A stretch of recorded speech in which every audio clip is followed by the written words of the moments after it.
Hey everybody, I appreciate you clicking on this video, and I know you're here because you want a deal on a foreclosure.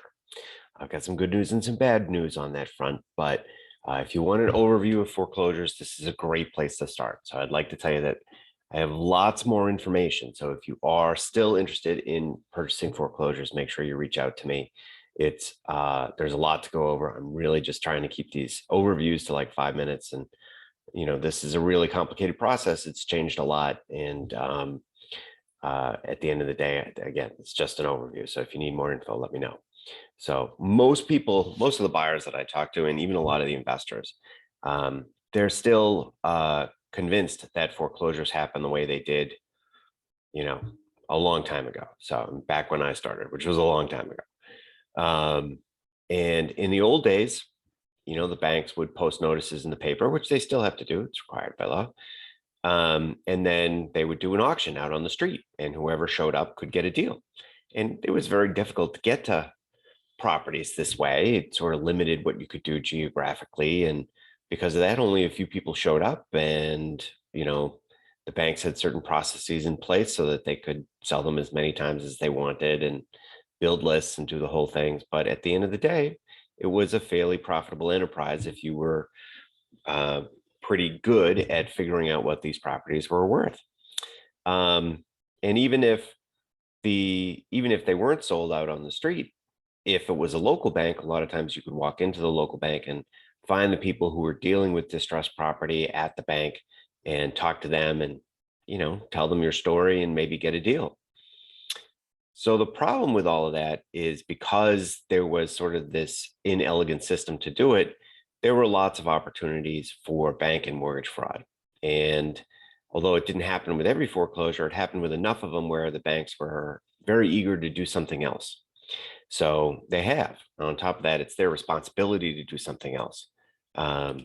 So today, a few things have changed. The first is that for a bank to actually take possession takes a very long time. Most banks will try to do anything to avoid having to foreclose on a property. That includes doing a short sale and lots of other things, because it just takes forever to close. And basically, they're not getting paid the whole time that they're taking possession. So it's not a good deal for the banks that way. But when they finally do take possession, eventually they get around to listing it. And again, so I've seen this take years. They take possession on a certain date, and then 6 months later, 8 months later, it finally comes up for sale. I don't know why it takes so long. I can't tell you. I just know that it does. So when they do list it, though, the process is pretty much the same. They figure out what the market value probably is, and then they list it substantially below the market value. Now, why would they do that? Well, they do it so that they can get multiple offers. Okay. And this is all part of the fraud prevention that they're trying to do. So if you only get two offers on a property, it might be easy for, the real estate agent or who's ever handling the REO to steer the bank towards one offer, which may or may not be the best offer. Maybe the offer from someone that the agent knows. But if you have 15, well, it's a little bit easier to figure out sort of what the market value of the property is. And so today they list them low and then they collect offers. And so you can run out there and see them all you want, but basically the bank is going to sit there until they get a bunch of offers. Now, in a super hot market, this happens pretty quick. So you still got to hustle out there. But most of the time in a normal market, the more beat up properties and the higher risk properties, they can sit out there for a while the bank sits there and collects offers and figures out what the best thing is to do. So it's not uncommon for this process to take a while. So if you're writing offers on foreclosures, don't write an offer on a Friday and expect an answer on a Saturday. It's not usually what happens. First of all, nobody's working at the bank on Saturday or Sunday. So best case is you're going to hear on Monday. But, like I said, it can really take a while, and you sort of need to know that banks move at their own speed. Most of the offers for foreclosed property are actually collected through auction websites, and there's a bunch of them out there, and you can go crazy going out there and looking at those websites, but it can be very frustrating because some of those websites, in order to write an offer, basically you fill out 5 or 6 fields and then you submit the offer. So the problem with that is because it's not even a signed contract. It's just me bidding on a property. So There's a bunch of problems with that. The first problem is that if they're showing you what the last bid was, you don't know if the last bid was serious. The bank doesn't know either, right? Like, I mean, they treat all the bids as the same, but some of these auction websites will show you what the last bid was. And I believe someone typed in those numbers, but a lot of times those numbers are not real. And when the auction ends, they go to the buyer that put in the number and they say, hey, you won. Now you have to give us money. And the buyer goes, oh, wait a minute. I haven't really looked at the property. And so then they either look at the property or the bank says, listen, if you're not serious, we're just going to go down the list and go to the next person. But very often what happens is the buyer that won realizes that if he buys the property, he's going to lose and the property comes back on the market. We see this happen all the time. So some properties, it'll go under agreement and then it'll come back up. And there'll be a new round of bidding, then it'll go under agreement, then it'll come back up. Under agreement, come back up 3-4 times. This is not weird. And it's all because there's a certain number of buyers out there that are happy to put a price on there that it doesn't make any sense. And then once they get more information about a property, they immediately run away from the property as fast as they can. So again, it's just something that you need to be prepared for because of the system. So some of the auction websites require more formal offers and you tend to see less of the bouncing, but every situation is different and there's not a ton of foreclosures. So it really is sort of, every situation is different. But at the end of the day, the bank's collecting all these offers to reduce the possibility of fraud. So it's just impossible in practice to get them to hurry up or take your offer first. They're not, this is by design. The banks have no interest in taking your offer first. If they do that, they're going to be worried that there's fraud going on. So they want 12 other offers, or whatever their number is before they make a decision. And they want to make sure that the offers are consistent from a market perspective as to what it is that they should get. The offers are evaluated in a typical fashion, which means that they're looking not just at the price, but they're looking at the financing too. So if you're a high LTV buyer, then you're at a disadvantage. You're going to have to pay more than someone who comes in and offers cash. A lot more. And sometimes paying more isn't going to help at all. So if you pay $5,000 more as an FHA buyer and they can take someone who's going to pay cash and no mortgage contingency for $5,000 less, you're not going to win that. The bank's going to take the cash every time. They're going to close in 30 days.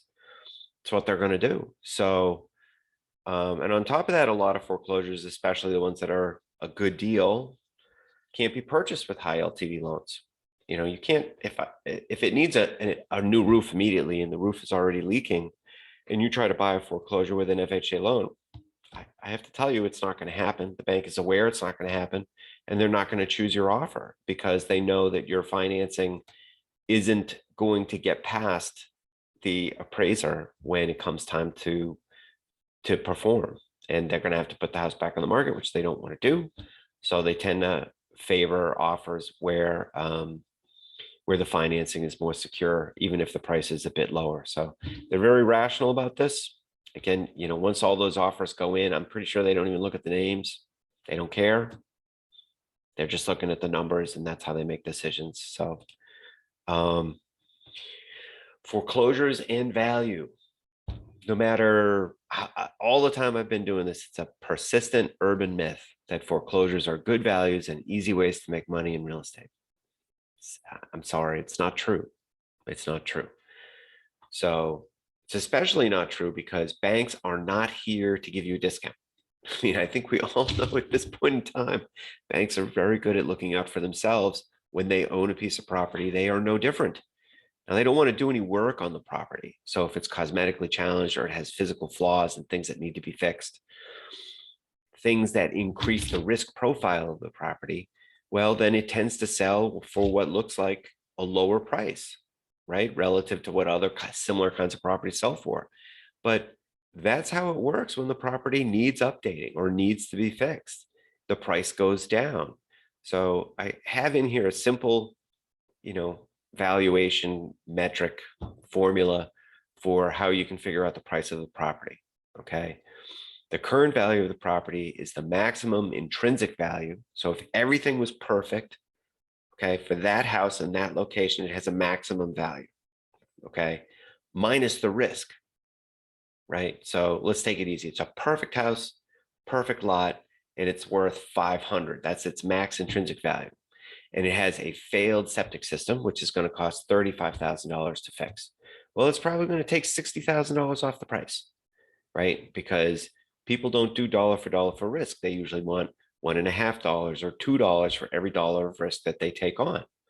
So you're going to take $60,000 off the $500,000, and someone will probably be willing to pay, $440 for that house and then replace the septic system.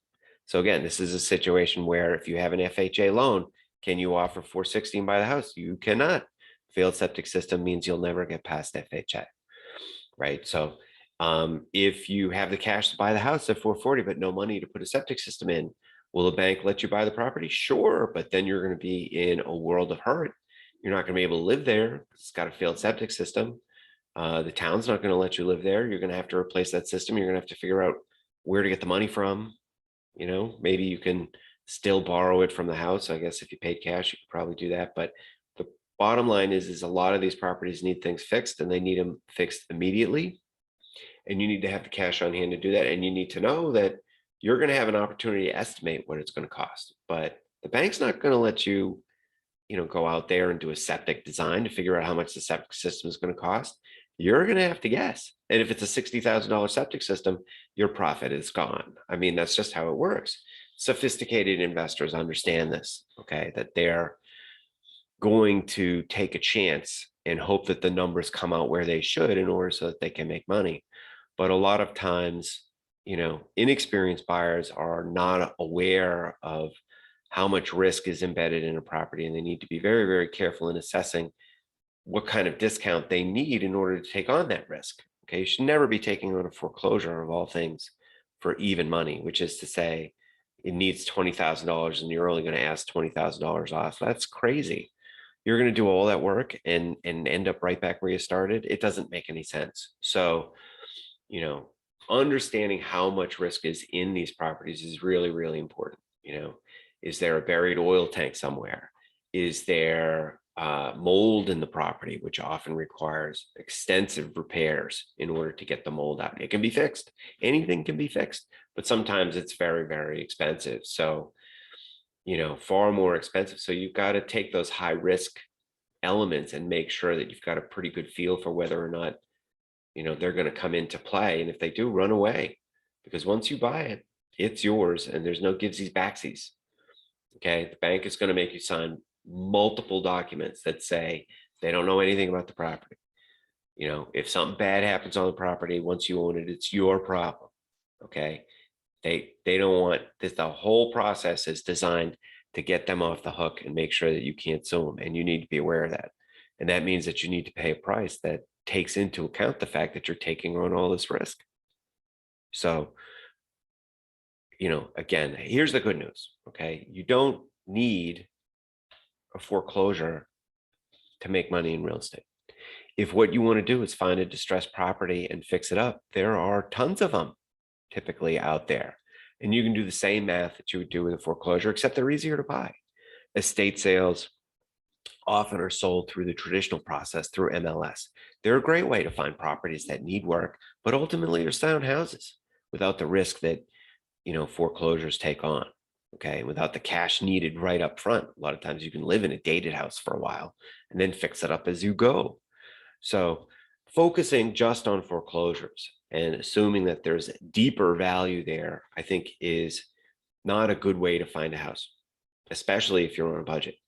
Okay. If you're on a budget, you need to cast as wide a net as possible and figure out where it is. Believe me, you're not going to get the discount you think on foreclosures. Does it happen? Sure, it happens, right? But it happens with other property too. It just doesn't happen with foreclosures.